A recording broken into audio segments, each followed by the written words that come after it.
Masyadong compact niya sa Madrid. Hindi niya magagawa ng Madrid.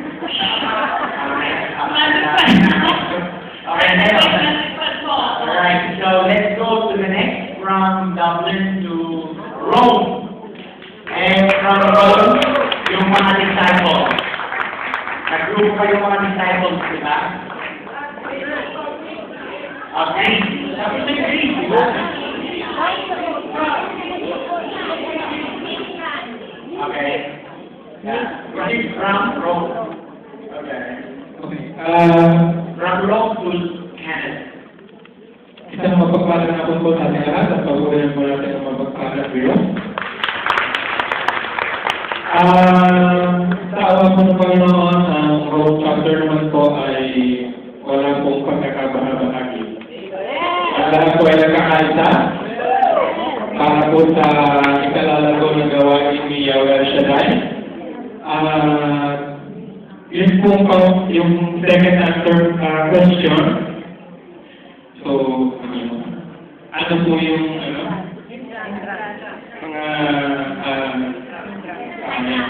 mga kagagalan po. So, siguro po ay maghapon na po tayo ng hindi.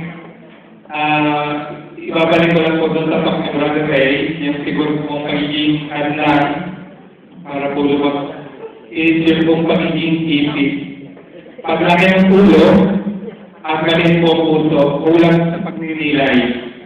Ano po? Lumalaki ang puso, nanahawak ang ulo, ang nanahawak sa sariling kakayahan at paglipat kakulangan sa pagninilay. So, yun po naman siguro mga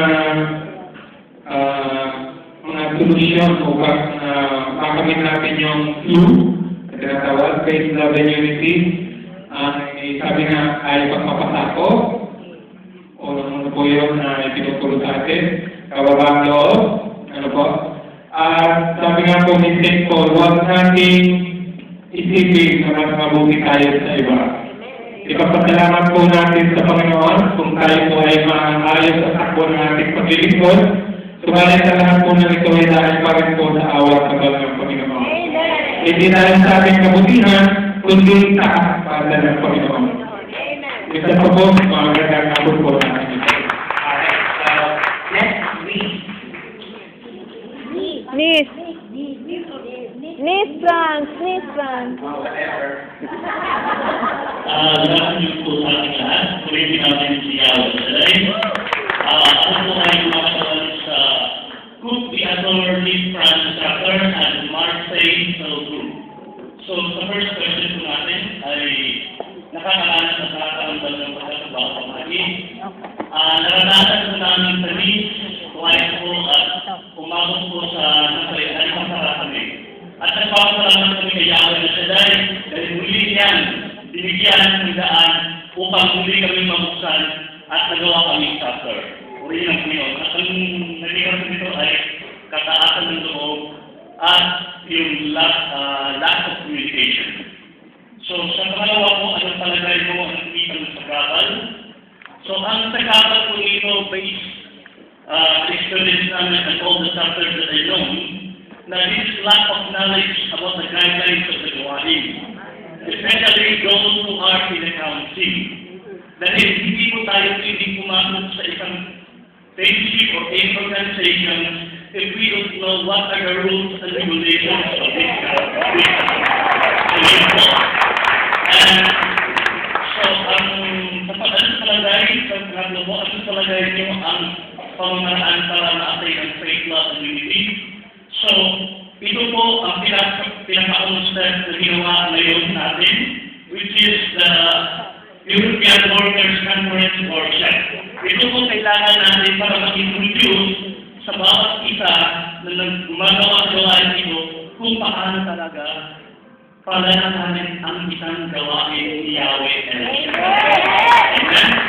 And then ito, diba, acceptance, magkakamali, respeto sa bawat isa. Amen? Kaya, kung sino ang nalagay ng council, we have to respect them as long as they are fulfilling about the guidelines of the gawain. Amen? Ulit ang Panginoon, ulit ang Panginoon. And then preachers, get ready, church. Puri na Panginoon. I am your brother in Christ, Brother Marcos Avendaño, and please allow me to call my wife. After all, God said it is not good for a man to be alone. I always travel with my wife. Ang aking maganda, mabuti, at nag-iisang asawa. Yes, man. Kawalan sa tanong po, Majestic division, yes we have. Example, we are the living example. For 1.5 years, yours truly was suspended by the council from preaching the word of God. And the reason, I would say the reason for this to have happened is miscommunication and lack of knowledge of the Omnibus. So I was suspended, and after 6 months I said my parents, nagkasalanan din ako because I had my bride. And I thought na, hanapin ako ng mga tao because I know that gusto ko marinig ng salita. But then, after 6 months of silence, we decided to come out and have a dialogue with the council, but unfortunately after 3 tries, we were not given the opportunity. So when we visited Hong Kong in January, we heard that Brother Mike will be going to Hong Kong also. That night that Brother Mike came to Hong Kong, we had a dinner and then a long dialogue with Brother Mike. And Brother Mike explained to us that the suspension is not really valid. It was not enforced because he said the only one is very clear about it. It is only the servant Peter who has the authority to suspend a volunteer preacher and the authority to lift up para i-state ka. And so when we came back to Canada, we told them, but still they didn't want to dialogue with us. And then their brother I, you know, some of you may know Brother Andre, he was commissioned by Brother Mike to do an investigation. And so, after 3 months of being the Toronto chapter, Sister May came. And then Sister May had a dialogue with us and asked me and my wife if we would still want to continue sharing the word of God. And my answer, of course, is yes, Lord! And so, we are really happy to be here today. And I said that the reason is lack of knowledge and miscommunication. So kung tayo lang naman ay mag-usap-usap mga kapatid, ay maaalis natin ang lahat ng bagay. Everything is possible with God. Everything is possible with God. Amen? And the reason why we are here is a living testimony that God is really alive and that God is really good and He is good at all times. Our plan really is to go to the Mediterranean for a cruise to celebrate our 35th wedding anniversary. Tatlo po silang taon pagkakaga, kaming asawa, at pinagkakaan ng halaman niya. And after what I explained, the first characteristic of love is patience. But then, yung sasabi namin pag-wise natin na goal, you may have heard of Concordia, we're supposed to be in that cruise ship, pero lumubos sa lahat. Alam mo naman kung may kalahati lang. And so we changed our plan, and I think that is God's plan.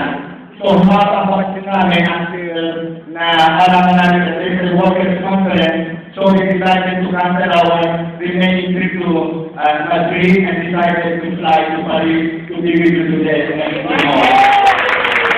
So today and tomorrow is the highlight of our amazing day vacation in Europe. God bless you. Thank you, brother. That was the reason I think when I was in the seminary for 14 years, I never knew that God created a woman.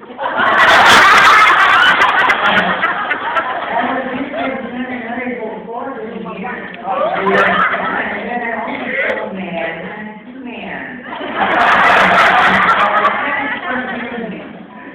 then I read part of the Bible, it says in Genesis that it's not really good to be alone.